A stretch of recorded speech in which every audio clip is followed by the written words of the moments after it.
Have you ever wondered about the history and impact of the most famous food of all time? I'm here to talk about rice. To start off, rice was first cultivated in China and India, specifically in China on the Yangtze River in the year of 9000, and in India on the Ganges River around the same time period. Early civilization of rice often included trading, and believe it or not, in Korea, it was actually seen as a luxurious food. It created an hierarchy to where more rice, more ranking, more wealth, more fame. It was the most eaten food even back then, which allowed for population growth. It changed the people of Asian cultures from nomadic hunter-gatherers more into a permanent settling now that they had sufficient food supply. It also changed engineering and invention as they had to create irrigation systems and they had to change the landscapes.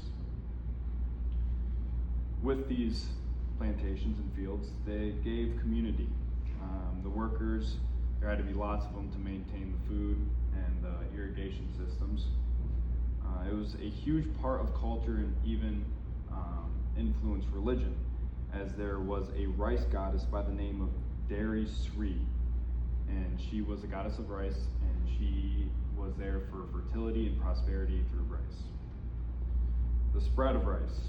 Now obviously Korea and Japan got rice from migration as they're not too far away, but they had the opportunity to create variants and new techniques to grow rice.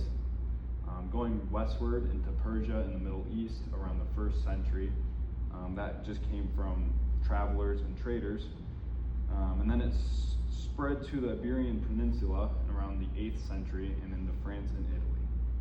Now, finally, the Americas obviously came from European travelers, but they planted fields in South Carolina. Now, rice today is still the most eaten food. It is the daily calories for roughly 3 billion people. Obviously, some cultures are going to eat rice more than others, and those cultures include Asian cultures, Latin American cultures, and sub-Saharan African cultures. Rice is an economic powerhouse. The market in 2022 was valued at over $20 billion.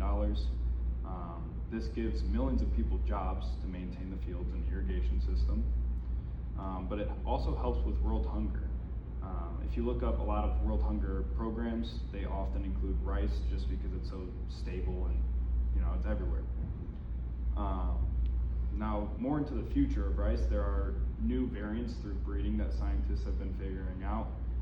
There's red rice, black rice, purple rice, and these strains can often resist climate change, and that pretty much solidifies rice as a sustainable food in the future. But that's all I have, and thank you for your time.